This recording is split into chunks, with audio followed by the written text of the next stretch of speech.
No início dessa semana, a cidade de São Paulo viu o dia virar noite em plena 3 da tarde. Climatologistas falaram que esse fenômeno foi o encontro de uma frente fria com partículas de fuligem, né, o que causou aí esse fenômeno que deixou a cidade de São Paulo escura à noite praticamente, aí em plena 3 da tarde. E essas partículas de fuligem, segundo os especialistas, elas vêm da região da Amazônia, onde já há cerca aí de 20 dias tem incêndios aí por todo lado, então a Amazônia literalmente está em chamas. Muitas pessoas estão publicando sobre isso nas redes sociais, celebridades, até celebridades internacionais também estão falando sobre isso, e a hashtag #PrayForAmazonia, ou Reze pela Amazônia, que está subindo aí nos trend topics do Twitter e está sendo bem comentada. A minha sugestão, no entanto, é que você não reze pela Amazônia, mas sim haja. É claro que isso é uma provocação, se quiser rezar pela Amazônia, pode rezar também, mas o mais importante do que rezar pela Amazônia é agir pela Amazônia, é agir pelo meio ambiente como um todo. E com essa provocação eu quero que você pense, tá? Não é algo pessoal, obviamente, eu nem sei quem você é,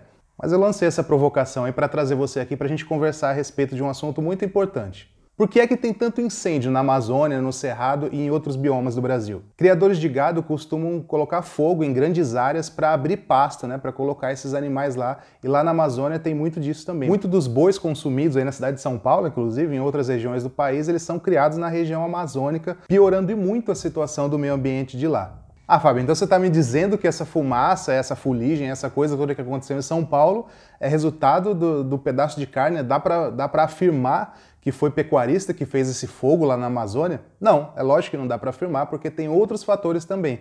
Existem incêndios naturais também, nessa época do ano está tudo muito seco, então é possível que pegue fogo sozinho, com calor, um raio, sei lá, alguma coisa do tipo. E existem também incêndios ocasionados por pessoas que plantam soja, por exemplo, que plantam milho ou outros grãos. Porque para limpar grandes áreas, muitas vezes aí é feito esse tipo de procedimento de queimada, e aí muitas vezes também essa queimada foge do controle totalmente, vai para a floresta e tudo mais. Então, embora não dê para afirmar que efetivamente esse incêndio que está acontecendo agora, de 20 dias, é fruto da pecuária em si, o que dá para a gente entender nesse momento, caso você não tenha pensado sobre isso, é que sim, o consumo de carne e outros produtos de origem animal fomenta diretamente a pecuária. Então, se você compra ou se você consome, você gera uma demanda e eles precisam, então, criar mais animais e daí você sabe como é que funciona a cadeia. Então, sim, é possível que o bife que você come num restaurante no Itaim, em São Paulo, esteja diretamente relacionado com o céu escuro, totalmente preto, que aconteceu em São Paulo na segunda-feira. Mas, na verdade, essas partículas, elas estão no ar aí o tempo todo, né, segundo os especialistas, né? O que aconteceu é que deu para ver agora que ficou tudo escuro porque ela encontrou uma frente fria. Na verdade, essas partículas sempre estão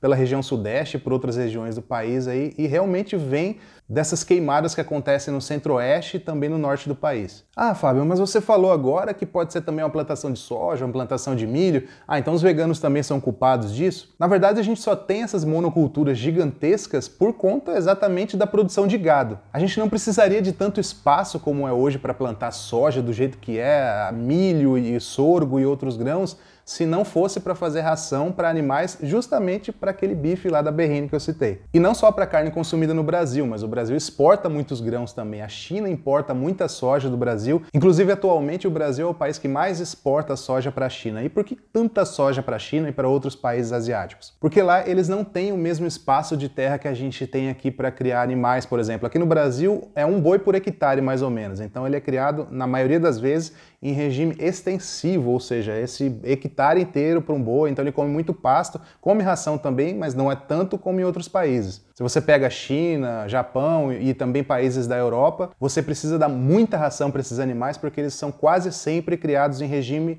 intensivo, em regime de confinamento. Então, confina-se aí milhões de animais e tem que fazer eles comerem para poder crescer e daí vai lá e mata e pega um pouco da carne dele. Não faz muito sentido, né? Você usa uma quantidade enorme de proteína vegetal que poderia alimentar diretamente os humanos. Não, você dá isso para os animais, faz eles crescerem, e daí você mata e pega ali aquele pouco de carne e tal. Não faz o menor sentido, né? Seria muito mais eficiente alimentar diretamente os humanos, mas enfim, é isso que acontece. Então é por isso que tem muitas monoculturas aí, é por isso que a Amazônia tem plantações de soja também, embora estejam mais concentradas no centro-oeste do país. Então não, essa soja não é para alimentar veganos ou muito menos para fazer o óleo de soja que você usa aí na sua casa. É lógico que também é, né? Mas a maioria aí, essa demanda absurda, é por conta da ração que é para bilhões de animais, na verdade, né? Cerca de 70 bilhões de animais terrestres são mortos no mundo por ano. E grande parte desses animais comem ração, né? Para não dizer todos, né? Não é difícil um animal que é criado só com pasto. E dessa ração toda, você imagina, você não dá nem para calcular aí a quantidade de toneladas de ração que é preciso. E grande parte desses grãos que vão virar ração, eles são cultivados aqui. Então é o que eu falei, soja, milho, sorgo e tudo mais. Não é sobra, o que sobra do que faz o óleo de cozinha que vai para a ração. Não, não é isso. Eles são realmente cultivados para exportação, ou então vai ser direto ração. Então uma forma muito efetiva de você ajudar a Amazônia nesse momento é deixando de comer carne. Pois é, se tornando vegano. E quem fala isso não sou só eu, tá? A ONU já tem falado isso há décadas já, que a melhor forma de você ajudar o meio ambiente é não utilizar nada de origem animal na sua alimentação, especialmente a carne vermelha. Se você me diz, eu não quero me tornar vegano, não vou, não consigo, sei lá, saiba que a carne vermelha é a pior de todas. Estou dizendo para você comer frango? Óbvio que não, porque tem dezenas de outros problemas, começando pela questão ética. Mas falando especificamente da questão ambiental, a carne vermelha realmente é a pior de todas, porque criar boi destrói o meio ambiente, não sou eu que estou falando, são os especialistas, a ONU, todo mundo, tá? Pesquisa a respeito disso, e se quiser fazer uma oração pela Amazônia, esteja à vontade, mas é muito melhor você agir pela Amazônia. E se você quiser saber por onde começar, acesse um link aí muito fácil, filmevegano.com.br. É um link que eu criei aí para te levar para um documentário vegano muito especial, eu acho que vale a pena você assistir, que fala também de questões ambientais e tudo mais. É bem completo, chama-se Dominion, e eu tive o prazer, inclusive, de narrar uma parte desse documentário, de dublar uma parte desse documentário. Então esse link, filmevegano.com.br, vai levar você para esse documentário e tem uma parte lá, inclusive, que você vai reconhecer a minha voz. É bem interessante, tem cenas fortes, como não poderia deixar de ser, mas eu acho que vale a pena você assistir, é tudo muito bem contextualizado, não é um filme de terror que fica jogando sangue na tela, não é isso. Tem dados, tem muitos dados atuais, inclusive, é bem contextualizado, acesse aí filmevegano.com.br e haja pela Amazônia.